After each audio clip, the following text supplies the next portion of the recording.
Hey everyone, Eric Watson here, freelance writer, player of games, writer of words, recorder of videos, and tabletop role-playing aficionado. Welcome to another DM's Guild review, my written and video review series where I take a look at the adventures and supplemental material at the Dungeon Masters Guild website. For this video, I'll be reviewing the Mega Dungeon Adventure The Great Trial, designed by Christian Zeuch for Dungeons & Dragons 5th edition. A review copy has been provided for the purposes of this review. If you enjoy my videos, consider using my affiliate links for your DM's Guild shopping and supporting me via patreon.com/roguewatson. Shouts to Platinum patrons Joe, Will, Tiny Dancer, Nick R, Andy, Manuel, Basil, and Tom. And Gold patrons RPG Papercrafts, Charming Grenade, Pretty Boy Nima, Marcos Dade, Vicente, Gilberto, Shane, AK, Cert2B, Adam, Dead Lizard Lounge, Sam, Ross, Limpy Spuds, Jerome, Fatboy619, Scalenia, and Nick C. Thank you all very much for your support. Tomb of Horrors, the Temple of Elemental Evil, the Tomb of the Nine Gods, Undermountain. These are all complex mega dungeons, which are some of the more famous, some of the more infamous components of classic D&D, all the way up to 5th edition. They can be extremely difficult to run. They seem very challenging to design, and they can be a lot of fun to play in. The Great Trial attempts to create a mega dungeon in a smaller scale. It's only 3 levels, but each of the levels is very big. The 3rd level is actually a jungle hex crawl, which is very surprising and I think a bit of a misstep in the end. Overall, I have very complicated feelings about this one because it's just kind of proof that designing a mega dungeon is very difficult, because you have to maintain a level of pacing that makes sure you're not always just throwing terrible things at your players all the time, because that can be a slog. And that's kind of the problem with a hex crawl in general. A hex crawl is also can be a slog. There's a lot of random encounters. Traps can be a lot of fun, but if you're just constantly running into traps everywhere, I don't think that's very fun. And you need to be able to break these things up with some role-playing and some environmental storytelling, some NPCs, like something to help break up that action and create that balance. Because if you're in a mega dungeon, then that means you're in that one location for many, many, many sessions, especially if it's full of combat encounters, because combat's going to take up a lot of time. And I think, unfortunately, this dungeon completely drops that 3rd pillar. So if we think of the 3 pillars as combat, exploration, and role-playing, there's basically no role-playing to be found in here. I mean, there's one village or tribe of lizard folk you can find at the very, very end that you can talk to. Other than that, it completely lacks in NPCs or real proper socializing or anything like that, or even really something to a narrative arc, something to drive the actual story. It starts in the beginning with a problem, and that is that the players are basically kidnapped and put in the middle of this dungeon, and the entire goal is just to get out. It doesn't even try to hide the fact, it's called the Great Trial. It's just this godlike wizard, which you get paragraphs and paragraphs of this dude's background that really doesn't matter at all, because I don't really care that he's studied the art of dungeon designing and worked this hard. You don't really it's not like he's a character in the story. I mean, in the beginning, you could meet with him. He could basically bribe you into going to a dungeon, and then he ends up kidnapping you anyway, or he just kidnaps you anyway in some other way. There's literally different adventure hooks that all lead to you, basically. The weird thing is, the way he kidnaps you, he's a 20th level spellcaster. He's got a whole stat block in here. He just casts Cone of Cold multiple times until the players go down, which seems very oddly boring and pedestrian for a high-level wizard who would supposedly be able to think outside the box as they designed this entire dungeon, so that part seemed very strange. The best way to do it would just be to start this adventure which, we started our most recent campaign we're playing now. We started technically being kidnapped and put in a new place, but, that's starting a campaign, so I don't know if you're in the middle of a campaign if you can do that to players. It's designed for level 7, and each floor that you complete, you're supposed to gain a level, which feels a little bit much, because I think you'll be level 10 by the end of it. But as you can see, the dungeon is massive. This is only the first floor right here, which is 28 rooms. And I do like the fact that you start off in the middle, and it kind of works in a spiral pattern the way it's described. Each player ends up waking up in a different room. You actually roll a 1d6 plus 1, and that ends up which of these 2, 3, 4, 5, 6, 7 rooms. And all of them are their own little individualized trials. Some of them are almost Saw-like, trap contraptions. Others are illusion portals you have to get through, or leaps of faith and all these other little little bits and pieces which are fine. They usually come down to none of them are combat related. They're all like little skill checks. I think it's perfectly serviceable for what it is. And then once you collect all these keys, you can make it to this incredible trap-filled corridor, which has all kinds of pit traps. There's like 4 different kinds of pit traps throughout this corridor. And then there's monsters at the end of each hallway. And then these side rooms all have keys you need to unlock the doors, and then those doors lead to the trials, which have the gems in it, and then those gems you need to then unlock the way forward. So essentially, you have to do every single room in this floor.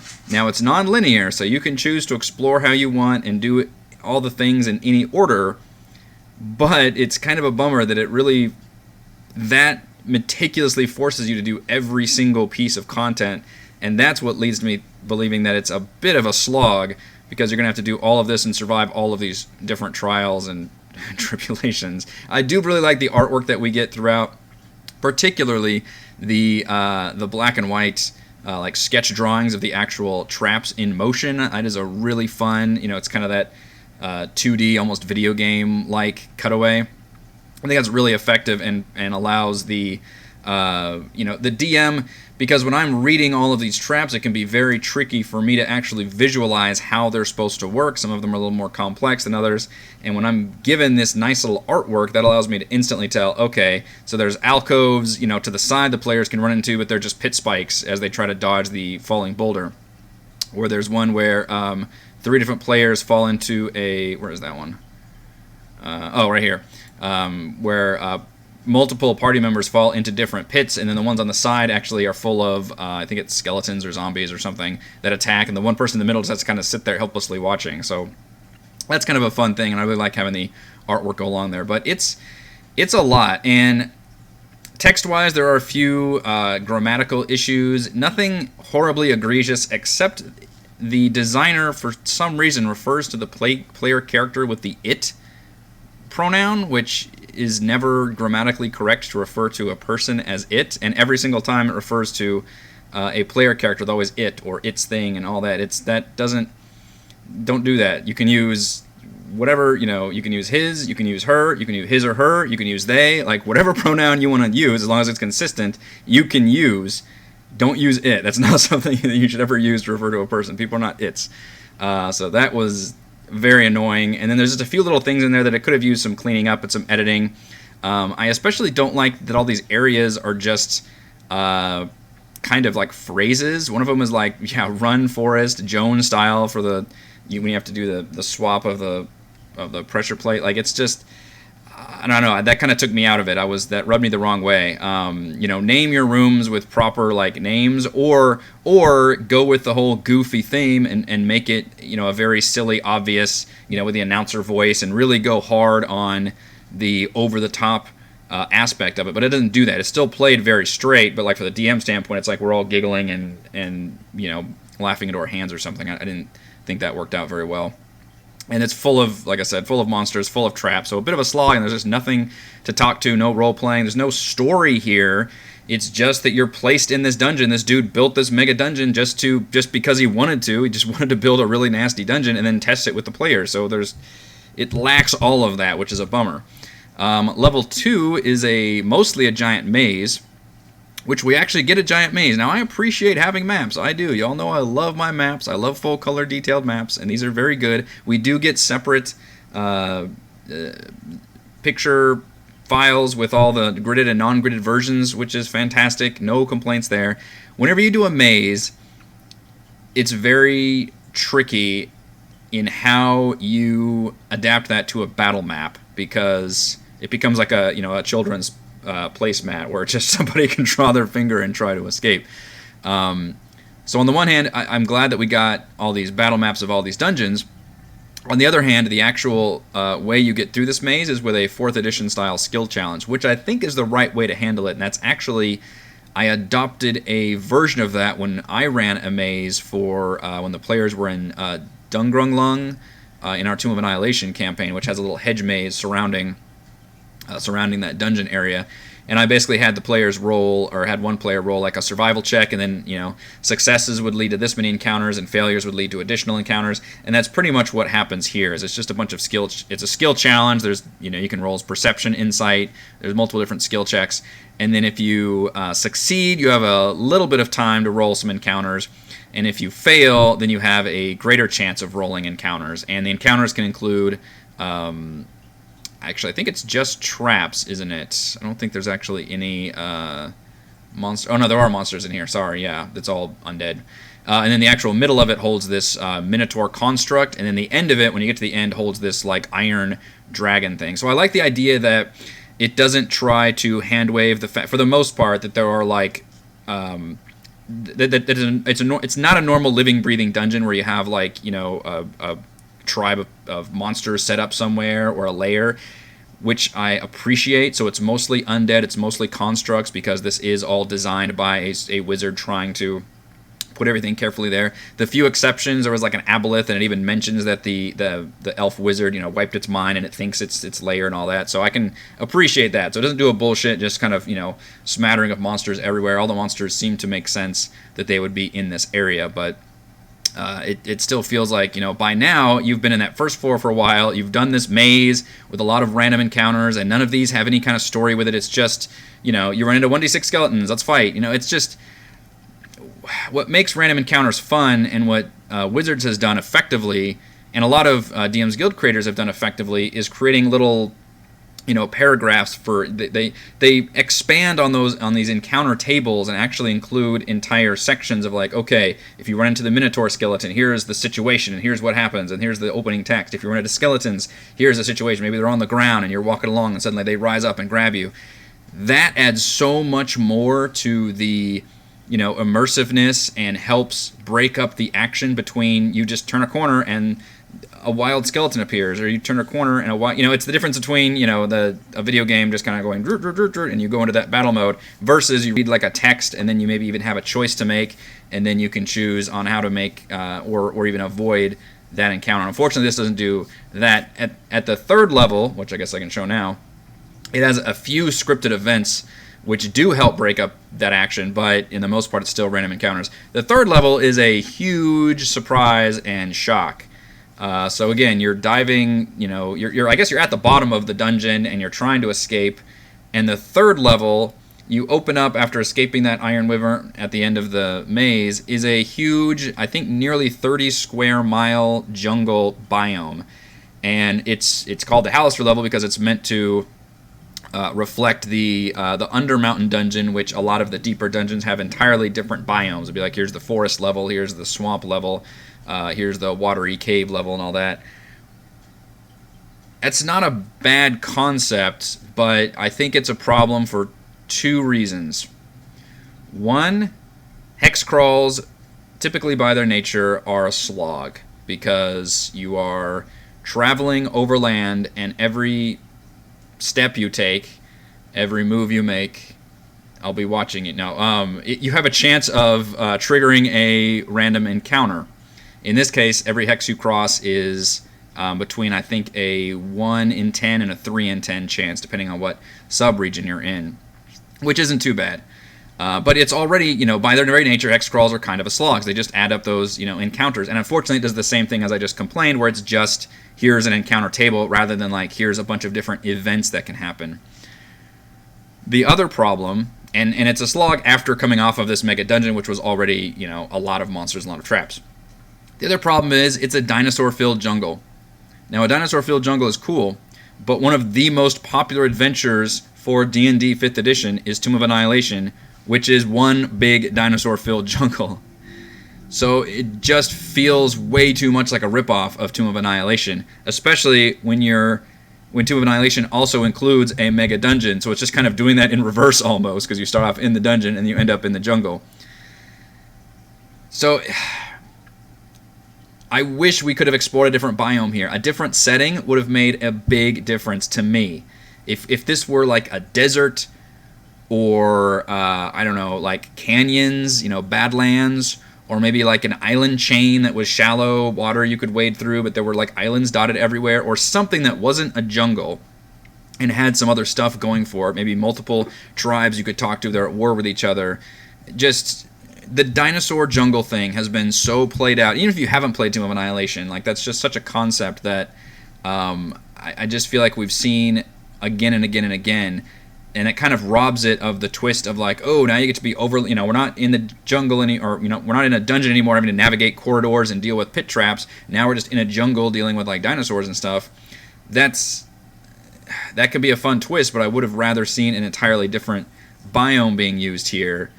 And I think we need to fix the encounter tables to make them a little bit more interesting. The goal in this area is to hit up these 3 different ruins across the map. Each one has a giant light that's like a beacon, basically like a point of interest glowing on your map, and you have to go over there and then do an encounter, typically a boss fight or navigate some traps or something, and then you can shut off that light. Once you've done all 3, then you have to cross all the way back to where you started from, and then that ends up serving as the exit. So it just, the whole goal is just to traverse this whole area, kind of similar to the first level, where the whole goal was to eventually traverse every single room. So it all just ends up being a little too tedious, a little too slow, and it doesn't do a good job of implementing story beats or any kind of socializing or role-playing opportunities. The only thing that it has is that there is a tribe of lizard folk living on this island that the players can finally talk to, and that's about it. It does say that you can, the leader is willing to accompany the group to one of the ruins, so you can get one NPC. It's just like at the very, very end, too. And I really wish there was more of that throughout. You know, maybe find a previous adventuring party. That's something they do in Tomb of the Nine Gods very effectively, that you find the remains of a previous adventuring party. That would have been really effective, and maybe even a survivor, or find, you know, some clues or something, and something to build up the story of who this character is and why this powerful wizard is doing this. There's just none of those narrative beats to make it interesting. Instead, you're just focusing on surviving this gauntlet of traps and monsters. And I think if you're going to do that, you probably needed to stop after one level. So that's the challenge of making a mega dungeon, is if you're making a mega dungeon, the players are going to be in there for a while, and you have to break up that pacing. You can't just throw pure monsters and traps at them constantly. You have to allow for some storytelling. You have to allow for some socializing, some respite. You have to give them a reason. I mean, include some side quests in there would be great. Like, just something. I don't think survival is a good enough hook to maintain a good narrative arc for that length of time, for the length of time it would take to complete this entire adventure. So it's got some really good ideas buried in there. There are some legitimately cool like traps. Actually, a lot of those pit traps were really fun. That first floor in general, I think, with a bit more, maybe I would have eliminated a few of the more, I don't know. With a little bit of editing, I think the first area could have been fine. The second area, just running the maze with, you know, the skill challenge, was fine. I think this third level, as somebody who ran Tomb, obviously this is a big turnoff for me personally, because I've got my definite fill of dinosaurs and jungles. I would probably eliminate this entire third section. But so I think there's some interesting stuff in here, but ultimately I was not a fan of the fact that it just completely drops the entire role-playing part of the campaign. And the actual epilogue, you escape, and then the wizard just shows up and basically literally claps his hands and like, congratulations, you made it out, and then presumably would reward them. It actually says he rewards them 3,000 gold pieces and an uncommon magic item, and also can actually cast the wish spell to just bring people back to life if they died.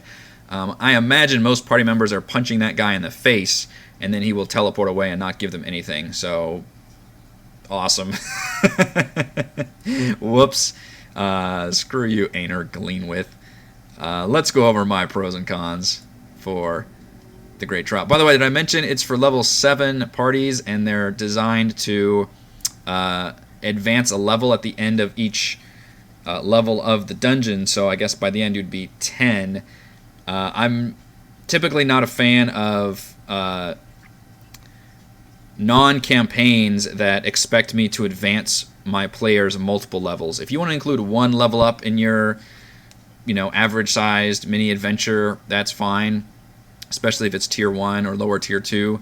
And I know this is a very long dungeon, but that always kind of rubs me the wrong way when it's like, yeah, and then, you start at level 7, designed to go to level 10. Like, that's a big chunk of my campaign, and you expect to have that much. I mean, levels, those are major levels of D&D where you can have all kinds of content, and you're expecting me to just run this dungeon? I don't think so. So that's a little bit of a rant I have to get off. All right, pros and cons for the Great Trial. Pros: it's a lengthy tier 2 mega dungeon with puzzles, traps, a labyrinth, and a dinosaur-filled hex crawl. I do like mega dungeons. I like that this attempts to make a mega dungeon, although we'll get to the cons of that. But I think there is some decent variety in there, and I do think it's a surprisingly nice twist that we get an overland map travel at the 3rd level. But as I mentioned, there's some the problems there. Pro: helpful and fun artwork for the many complex pit traps. I really enjoyed having that black and white sketches of the traps. That's a lot of fun. And pros: colored dungeon maps with grid and non-grid versions. Huge thumbs up for actually having full color maps and that nice hex grid map for level 3. Those are all very, very nice. I love the art and the actual layout and presentation of pretty much this whole adventure. Cons: there's no storytelling and very little role-playing opportunities. Even in a mega dungeon, you still need to have something. You need some kind of better narrative arc, or evolve one out of the dungeon. Some reason to being there that's not just good luck, survive, and get out, especially at the length of time that you have to spend here. Con: the jungle hex crawl has very been there, done that after Tomb of Annihilation. I think it would have been tricky to do a hex crawl in general after the amount of combat and traps that you just threw at the players, but to also have to deal with just another jungle. Again, and not everybody has run to Annihilation. I get that, so maybe that would be a fun thing. But even without Tomb of Annihilation, I have reviewed and seen a lot of stuff that does the Lost Island concept with dinosaurs, and it's less interesting here, especially because we just did this whole big mega dungeon of stuff, and now this is just kind of tacked on with.